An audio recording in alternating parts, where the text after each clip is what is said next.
It's Mike Dussault. He's from Patriots.com. Yes. And he has entered the chat. Mike, first off, let's talk about Stefon Diggs. Were you surprised they made the move now? They had a 1,000-yard receiver, something they haven't had since Julian Edelman. So they pay him. They have a good little, a nice little dance and dating experience, and then boom. Like, does that set a good precedent for wide receivers who might want to come into New England next? Well, I look at it through the through the prism of Drake May, and I think you really needed Stefon Diggs last year for Drake May. You needed to get him that, reliable, proven receiver. Certainly, he did everything they could have asked for him on the field, off the field. Stefon Diggs, I got to admit, I wasn't the biggest Stefon Diggs fan coming in just because he tortured us so much, when he was with the Bills. But to see the impact he had was huge on Drake, and to give him that boost in that first year, yeah, I think I think you got everything you could have asked for out of Stefon Diggs. Now, I think they threaded the needle this year. Might have been asking a little bit much to continue that, but I think it speaks to the bigger question, which is that you got to find Drake's guys. Who are the young weapons that you're going to put around him? They've got a number of guys coming back now, even with Diggs not going. So this is a position of long-term need, even going into next year when Booty and Douglas and Hollins, those guys all come up as well. So I think we're really looking at those wide receivers. Now that Diggs is gone, I think you need two. Love to think about maybe a big impact free agent and maybe a high-round rookie. Wait, you go back. A big impact free agent, you said? Or trade partner. I would say trade partner. Okay, Let me put that in there. Let's talk, Mike, because I took a couple notes here. Could I interest you in this? 6'1", 230, runs like a deer, can jump out the gym, mean as hell, tough, can block, hands, 28 years old, a bit moody. Bling. They all has are. a ring, a bit moody, but I mean, the name is A.J. Brown, Mike. Can I interest you in A.J. Brown? I mean, you could interest me in A.J. Brown any day of the week, any season going back, no question. And look, it's obvious the connection with Vrabel that he has, and it's my kind of receiver. I love those kind of guys that are tough after the catch, guys that are physical. I tend to shy away from, every year we get those 6'4" guys that they, run down the field, they can jump up and catch the ball, but they can't run away from anybody, they can't separate. A.J. Brown, look, no question, I think he'd be a great fit. Now without Diggs, even with Diggs, I would have said, let's bring in A.J. Brown, put him on the outside. Yep. If you could bring a guy in like A.J. Brown to have that presence on the outside, or even, and I'll mention Alec Pierce too. I mean, same kind of, different players, but I think will play similar roles within the offense. And then, it still leaves you an opportunity to find that inside receiver that Stefon Diggs was. That's the biggest concern to me, though, is, without Diggs, who is Drake May's boo? Who is he going to on third down? Got to have it. Right. A.J. Brown could be that guy. Maybe you look in the draft for another guy. But certainly, if the Patriots can figure out the compensation with A.J. Brown, there isn't too high of a price I wouldn't pay. I'd like to maybe avoid not having to give him 31, but I think at the end of the day, I might. Same. When it comes to this move the Patriots made with Stefon Diggs and the timing of it, do you think that his off-field issues, the court date and the Cardi B stuff, did that have anything to do with this at all, or was it just business?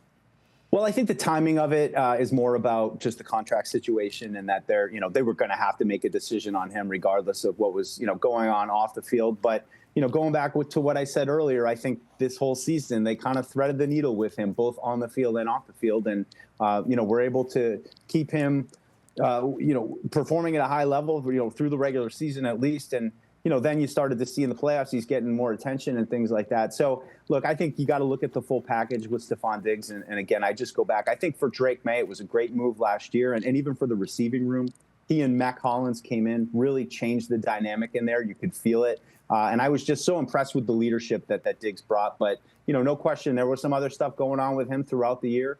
And it kind of came to a head here towards the end of the season. So I don't think it was part of why they made the move at this point, but you got to take all of that in, including his age. Is he going to be a part of this team as they go forward in the next 2, 3, 4 years and be Drake's guy? I think now is the time to try to find who those guys are going to be.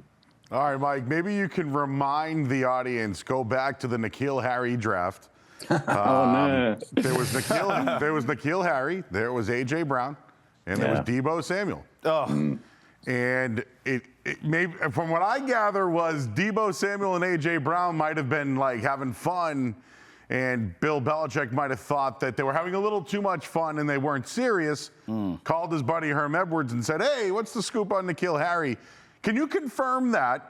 And also, like, Josh McDaniels was there at that time, right? So do you think his input was also, hey, let's go with N'Keal Harry, or did Bill Belichick go rogue on that one? Joe, I wish I could dissect the draft from 6 years ago. Before I was in the building. I was outside as a blogger. You heard it, though. You know it. You work with all the high-ranking officials there. Yeah. No, it's, I mean, look, and that's really, I think what you're looking at right now is you look at those drafts towards the end of that tenure. I mean, 16, 17, 18, 19, even into 20, where they're missing on all these picks. And now it's everything kind of came home to roost the last couple of years when they won, 4 games in back-to-back seasons. So, you bring up the N'Keal Harry trade. I mean, you're talking about, you're going to be in the same vicinity this year, picking at that end of that first round, which I think it can be a blessing, and it can also be a curse, because in some ways you can wait and see what value falls through the cracks, and then here's a guy that we didn't expect to be there is there. But at the same time, we saw the Patriots make some mistakes in that area. I mean, Cole Strange being another one, and we've talked a little bit about rebuilding or adding to the offensive line a little bit. It's going to be a really interesting draft. I hope that they can avoid those mistakes, because I think we're not a Buffalo show, but you look at what the Bills. I mean, they haven't really hit on those star players, and now they're having to make moves for DJ Moore. And so it goes back to, I think, the core philosophy of, as we get into this offseason, they've got to continue to draft well. They've got to have another impactful draft class with a couple of different players at least that come in and contribute, maybe at the edge position. Everybody's high on that. So hopefully they can avoid those mistakes and miss in this spot, because I do think there's going to be value for them that they can use. Hold on, Mike. Joe, what was that sound effect that you hit when bro said Cole Strange? No, but think about it. Pats need a line. They need a receiver. They went both there and missed both. Now 31's starting to sound a lot better. I hope Howie Roseman likes 31 too. All right, I'm giving 31 away from A.J. Brown. We established that. And, Mike, we've established I play fantasy football here. I want A.J. Brown. I want Max Crosby. I want every damn body. But let me slow myself down here, because I'm also looking at the books, and I see Christian Gonzalez. And listen here, okay? We all saw the Super Bowl and the playoff run. You have got to pay him. And he's next up, and then Drake's after that. So I hate to kind of be the fun police here with playing fantasy football with the Pats, but we got a couple guys that got to get paid. Can you talk to me like I'm a 5th grader about the money, honey? How can we make sure we can take care of Christian Gonzalez, but also still add to the roster? Yeah, look, I think that they're going to be able to add Christian Gonzalez. That's just, you get those kind of players in your building, you develop them, they become part of your fabric. This first season, certainly under Vrabel. I mean, I was saying, he had a slow start, injured his hamstring in training camp. We didn't see him the first few weeks. Even in the middle of the season, people were kind of wondering about Christian Gonzalez. Where's that guy? And I just, once you get in the playoffs and you got to go against elite receivers, you're going to see how much value this guy brings to the team. And as you pointed out, I think they proved it. So I think that's a huge priority this offseason, if not the top priority, is to figure out Christian Gonzalez. You don't want to just pick up his 5th-year option and then force him to continue to play on that. He's too good. Again, going back to what I was saying about Buffalo, not finding the talent in the draft. I think the Patriots made some of these mistakes too in the last, decade or so, getting good players like Joe Thuney, the protector of the year last year. And I know that was a complicated situation as well, but I just think when you get these talented guys in the building, you've got to find a way to hang on to them. I don't worry too much about all the cap and moving around. If you really want these guys, you're going to figure out a way to move the money around, make it make sense with the cap. But when you have talent, you're going to have to pay that talent. But that's what wins games, and especially with Drake coming down the pike next year, it'd be great to get things in order. And again, it just goes back to the draft for me. If you draft well, you're going to be able to take care of the free agents that you need to take care of without having to feel like we got to go out and spend and fill all these different holes. I don't think they have a ton of top-notch holes this year, but they got to continue to build this team's depth. And I think that's going to be a big priority this offseason, too. In thinking about who the Patriots could bring in next, do you think Alec Pierce would be a good fit with this team? I think he's a great fit, Lucy, for Drake May. And that's such an easy pitch to a guy like Alec Pierce, who is, the last 2 years has led the league in, yards per reception. He's a downfield threat. What is Drake May's superpower that we've seen? It's his ability to throw the ball down the field with accuracy. So I imagine getting Alec Pierce in that meeting and saying, look, we got a quarterback going in his 3rd year. We want you guys to form a dynamic duo for the next 4 or 5 seasons. What do you say? He's going to be playing exactly to your strengths. I'd say the part of Alec that I think is really interesting about Alec Pierce, though, is I saw him, I think, on with Kay Adams earlier this week saying, if I'm going to get this big contract, I'm going to have to do more than just being a deep threat. And that's, again, music to my ears in Josh McDaniels' offense. I don't need him to be a high-volume slot receiver, moving the chains kind of a guy. But I do think he's got some size. He's certainly got the downfield speed that Josh could get a little bit creative with him. He would not be just a guy who lines up on the outside and runs down the field or runs comeback routes. So I think he's a really good fit. Does it have to be him? I don't, we'll see. I'm not I loved A.J. Brown. I mean, I think he's, an elite number 1, but with Alec Pierce, he's going to have to prove it. He's going to have to come in here and prove that he can, do more than just catch balls down the field. Mike, I'm a little scarred from the past still. Yes, he is, Mike. We prayed yesterday. We had to. But generally, when they make these moves, they don't allocate it towards the same position. Or that was the old one, right? That was the Bill Belichick regime. But I'm watching around the league. It's a copycat league. Today, DJ Moore, Caleb Williams, right? Yeah. You look at Deebo Samuel out in Washington with Jaden Daniels. Now Steph Diggs out with Drake May. In Philadelphia today, Mooney's out. Right? Not in Philly, in Atlanta. Mooney's out. So I just are they banking on young quarterbacks to make everyone else rise and not spend on the big-time receiver? It's just I hope that's not the case here, because it's something Mike Vrabel said this offseason. He said he wants to pay guys. He said he wants to make this a destination. I think they've done that. Yeah. I just hope the rest of the league sees that as well. Yeah, I think a little bit of that is true. If, you're going to need to lean into Drake a little bit more. I mean, I have high hopes for year 2 in Josh's system. We always talk about year 2 leap just generally for NFL players, but I think really this year for Drake being in such a cerebral system that puts so much on the quarterback that it's not crazy to look at this as we should. I mean, I know he was the MVP runner-up last year. I don't mean to, set the bar too high, but to some of the lulls that we saw, throughout the season and maybe even towards the end, I think that we can really see Drake take a new stride. But I think what you're seeing, I mean, even in Chicago, which I really like, is that they're getting a Dunze. And then they're going and getting the tight end, from Michigan as well. They're always adding weapons around the quarterback, trying to support him through the draft. I'm a huge fan of doing that. I think even though you drafted Kyle Williams this year, I mean, again, we've got to think about it, a day 1, day 2 pick at that wide receiver position, or even, maybe you fill in behind Hunter Henry, tight end 2.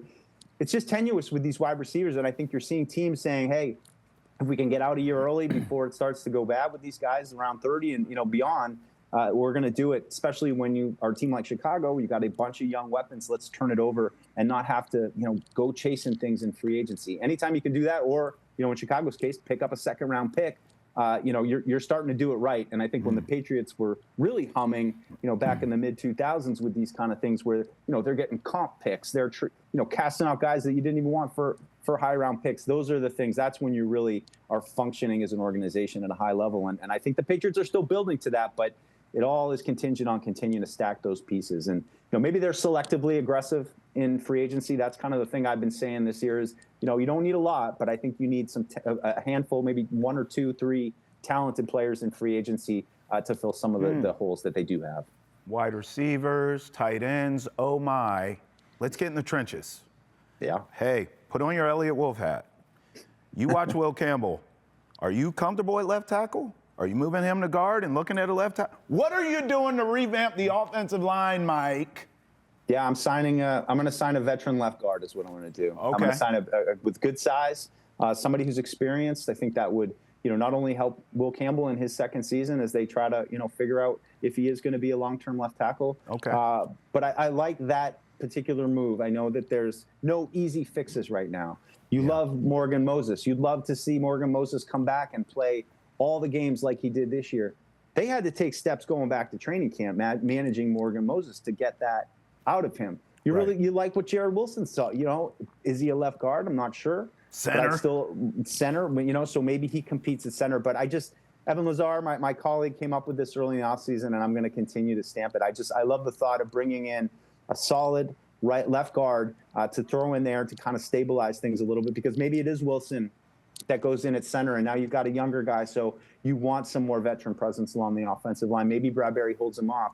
But either way, Bradbury, Moses, those guys are getting up there. You're going to need another kind of mid-range veteran presence to continue the leadership in that room. So I'd also love to get a right tackle of the future in this draft. I think, again, Morgan Moses getting up there in age, and it's a difficult needle to thread.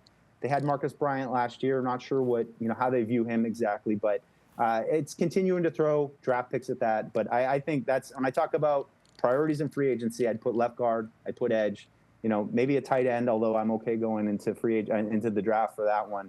And of course, you're always looking for wide receivers. And the Patriots had Jedrick Wills in today, former top 10 tackle from the Browns. Mike Vrabel spent time with who? The Browns. So That's maybe right. he's another guy that is like a lottery ticket that can hang around. He's Mike Dussault. Mike, next time we're hanging out at the Patriots game on the sideline, we'll start looking at arm length. I'm sure you and Evan Lazar were doing all that during the combine, man. So appreciate taking a few minutes, my man. We'll catch up soon.